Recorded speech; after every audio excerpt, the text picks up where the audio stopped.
Paix sur vous les illimités. Aujourd'hui, je vais vous partager un plan d'action que vous allez pouvoir mettre en place tout de suite pour apprendre facilement. C'est des choses très simples que vous allez pouvoir appliquer et qui vont littéralement changer votre manière d'apprendre. Donc, à tout de suite.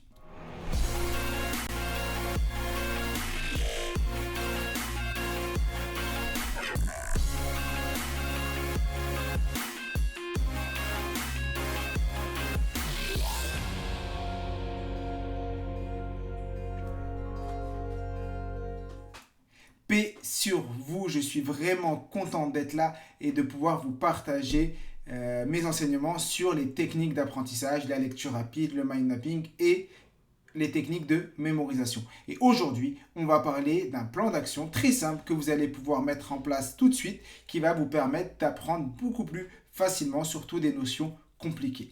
Ce plan d'action consiste tout d'abord à prendre une feuille et un stylo. C'est très simple. Prenez une feuille et un stylo et lorsque vous êtes amené à apprendre quelque chose, soit à écouter un cours, soit à résumer des éléments, vous allez faire quoi? Vous allez simplifier les concepts. C'est-à-dire, prenez une feuille, un stylo, et vous prenez ce que vous devez apprendre. Et votre mission, c'est de simplifier au maximum ce que vous devez apprendre et en vous mettant dans la peau d'un enfant ou en vous disant, ben voilà, si je dois expliquer ce que j'ai envie d'apprendre, exemple, vous devez apprendre le droit. Si vous deviez expliquer le droit à un enfant ou vous deviez expliquer le droit à vos parents ou à une personne qui n'y connaît rien, comment vous pourriez leur expliquer. Et vous allez simplifier de manière écrite, non pas juste mentalement, parce que le fait de l'écrire va utiliser votre mémoire motrice et va utiliser beaucoup plus de canaux de perception que si vous êtes que sur la partie mentale.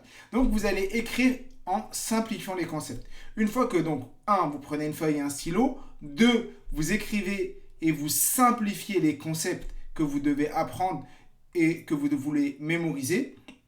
Une fois que vous les avez simplifiés, votre troisième mission, ça va être quoi? Ça va être de tester ce que vous avez simplifié. C'est-à-dire, vous allez voir une personne de votre famille, vous allez voir un proche, vous allez voir des amis, des personnes qui n'y connaissent rien dans la thématique que vous voulez apprendre, ou même des personnes qui s'y connaissent, mais commencez par des personnes qui ne s'y connaissent pas, et vous devez aller leur expliquer avec vos concepts très simples ce que vous avez écrit et ce que vous souhaitez mémoriser. Et ils doivent être en capacité de comprendre. Et quand vous faites ça, quand vous êtes à la troisième étape et que vous êtes en train de tester votre connaissance en l'expliquant à des personnes, vous devez être vigilant sur quoi? Sur vos points de faiblesse, qui est le quatrième point.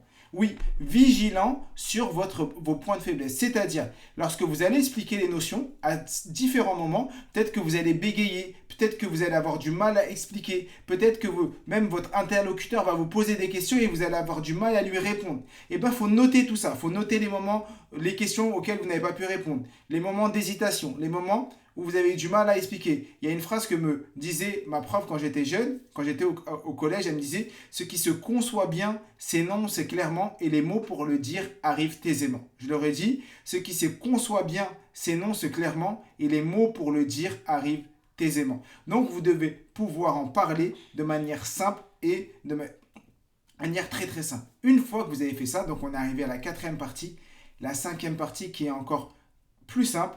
Et c'est quoi? C'est d'aller vous concentrer sur les choses auxquelles vous n'avez pas pu répondre ou sur vos points de blocage. C'est-à-dire qu'aujourd'hui, les gens passent souvent beaucoup de temps à se concentrer sur des choses qu'ils connaissent déjà. Alors que nous, ce qu'on va faire, c'est qu'on va mettre notre énergie sur les notions qu'on ne connaît pas. On va mettre notre énergie sur les notions où on a des difficultés. Donc, une fois que vous avez bien noté vos difficultés, vous allez vous concentrer sur ça. Vous allez essayer de comprendre pourquoi vous n'avez pas réussi à répondre à la question.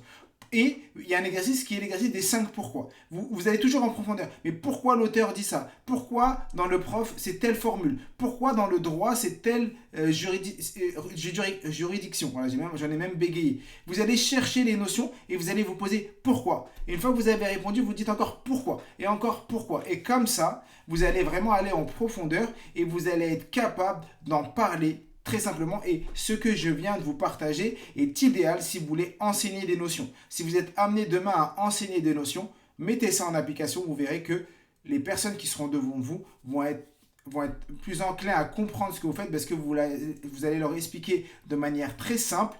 Vous pouvez également utiliser des métaphores, vous pouvez également utiliser des images, vous pouvez également utiliser plein d'autres choses qui vont permettre à vos interlocuteurs de vous comprendre.